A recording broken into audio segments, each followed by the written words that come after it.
চলে এসেছি রান্না করতেই, দুপুরবেলা রান্না করব।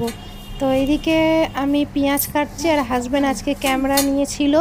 তো আজ তো হচ্ছে রোববার, রোববারের মেনুতে হচ্ছে মাছের ঝাল আর মাছের মাথা দিয়ে ডাল। তো এদিকে পেঁয়াজ কাটছি আর হাজব্যান্ড এদিকে ক্যামেরা নিয়ে ক্যামেরা করছে, কেন রোববার করে ছুটি থাকে, তাই জন্য একটু সুবিধা হয়েছে। নাহলে অন্য সময় তো আমাকে নিজেই করতে হয়, আর নাহলে মেয়ে করে। যাই হোক, এদিকে পেঁয়াজগুলো কেটে ফেলছি, কেটে তারপরে যাব মাছটাকে বার করব, করে তারপরে যাব মাছটা ধুতে। আর এখন বাজে 11টা, কলে জল এসে গেছে, তো ওই কলের জলেই ধুতে চলে যাব। এবার পেঁয়াজটা কাটা হয়ে গেছে, তারপরে এবার যাব। তারপরে এদিকে তো রান্নাও আছে, ওদিকে ভাত হচ্ছে। ভাতটা মাছটা বার করতে না করতে ওদিকে দেখলাম আবার ভাতটাও ফুটে গেছে, তো আবার ওদিকে যেতে হবে।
আজকে মাছের মাথা দিয়ে মুগের ডাল করব, আর পেঁয়াজ দিয়ে শুধু মাছের ঝাল করব। মাছগুলো ঠিক আজকে বেশ ভালোই এনেছে পিসগুলো।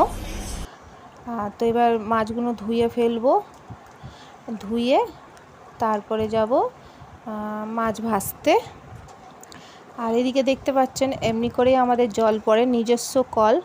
তো এরকম করেই পাইপ লাগিয়ে জল তুলতে হয়, সবাই নিজের পাইপ লাগায়, কলে লাগিয়ে জল তোলে। তো এরকমই পাইপ লাগিয়ে জল তুলছে। এটা 11টা টাইমে বলে নিজের জল এটা টাইম, তাই জন্য এখানেই করে নিচ্ছি। এমনি তো আমার বেসিন সবই আছে, তবু আমি যখন টাইম পাই তখন আমি ওইদিকেই করে নিই। তারপরে এদিকে চলে এলাম মাছটাকে নুন হলুদ দিয়ে মাখাতে, ভালো করে মাখাবো। আর ওইদিকে ভাতটাও হয়ে গেছে, আর ভাতের ফ্যানও ঝেড়ে নিয়েছি। এবার কড়াতে তেল বসিয়ে এসছি, এবার মাছগুলো আবার ভেজে ফেলবো।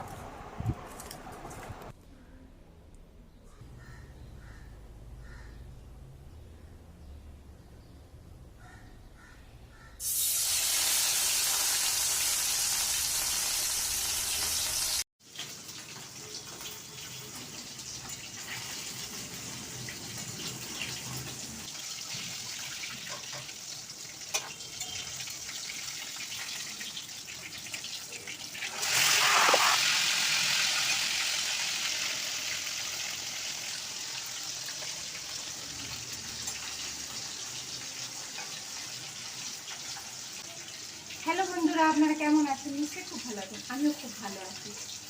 তো এখন মাছ ভাজছি,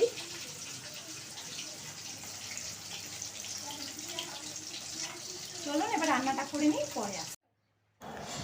তো এদিকে মাছের তরকারিটা হয়ে গেছে, তো হাজব্যান্ড ক্যামেরা নিয়ে দাঁড়িয়ে আছে। তো আমি বলছি একটু এগিয়ে আসো, অত দূর থেকে তুলছো কেন? তো এগিয়ে এসছে। আর এইদিকে মাছটার তরকারি হয়ে গেছে, আর এদিকে মাছের মাথা দিয়ে ডালও হয়ে গেছে।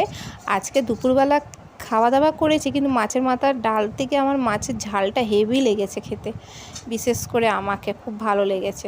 আমি ওইটা দিয়েই ভাত খেয়েছি, ডালটা খুব কম খেয়েছি ভাত। তারপরে এদিকে চলে গেলাম, তারপরে এদিকে সব জোগাড় ফোগাড় করে গুছিয়ে গাছিয়ে তারপরে হাতটা ধুয়ে এবার এদিকে দেখবো মেয়ে কী করছে। ওদিকে এমনি মেয়ে অনলাইন ক্লাস করছে, তা ওর বাবা আবার কী করছে দেখি, হাতে হাতে কি সাহায্য করছে। রোববারে একদিন ছুটি থাকে, তো অন্য সময় কিছু করতে পারে না, একদিন রোববারে ছুটি থাকে, তো হাতে হাতে কিছু করে দেয়। তো ভুল হয়ে গেছে, তো অনলাইন ক্লাস না, এমনি মানে প্রজেক্ট করছে, এদিকে প্রজেক্টগুলো করছে, আর আমার হাজব্যান্ড এদিকে সব মানে লাইন টেনে দিচ্ছে। আমার মেয়ে বলেছে লাইন টেনে দাও, তাই লাইন টানছে, আর এদিকে আমার মেয়ে সব প্রজেক্টগুলো করছে। তারপরে চলে গেলাম কোচিংয়ে বিকেলবেলা। তো এখন বাজে আসার পথে, এখন বাজে 9টা। তো পাশেই তো আমার মেয়ে কোচিংয়ে। তো এদিকে হচ্ছে মন্দির, খুব সুন্দর মন্দির, যেতে আসতে দেখি, তো ভিতরে ঢোকার সময় পাই না, তাড়াহুড়ো করে চলে আসি, তো তাই। তো এই যে মন্দির, তারা মায়ের মন্দির, তারা মা না, মনে হচ্ছে এটা কালী ঠাকুর, আমি ঠিক উপরে উঠিনি, আমি এটা নিচ থেকেই তুলেছি, একদিন উপরে উঠবো। আর ওই পাশে যে আরেকটা আছে, ওইটা হচ্ছে শিব মন্দির, আর এটা হচ্ছে মনে হচ্ছে কালী মা মন্দির, আমি ঠিক ভিতরে উঠিনি, তো অতটা বুঝতে পারছি না। যাই হোক, তো এবার বেরিয়ে পড়লাম, মেয়েকে বললাম তাড়াতাড়ি তো এদিক থেকে চলে এলো। এবার মেয়ে যাওয়ার সময় রোজ একই বায়না, আইসক্রিম খাবে, তো একা খাবে কেন, দুজনেই আইসক্রিম খাবো। দুজনে আইসক্রিম কিনে নিচ্ছি। তো আমি এখানেই ভিডিওটা তাহলে শেষ করে ফেলছি। খেতে খেতে এবার বাড়ি চলে যাব, আর কোনো কাজ নেই রাত্রিরে। চলো, আবার নতুন ভিডিও নিয়ে আবার কালকে আসবো। আমার ভিডিও যদি ভালো লেগে থাকে লাইক, কমেন্ট, শেয়ার, সাবস্ক্রাইব করে দেবেন। এইটা তো তাড়াতাড়ি গলে যায়।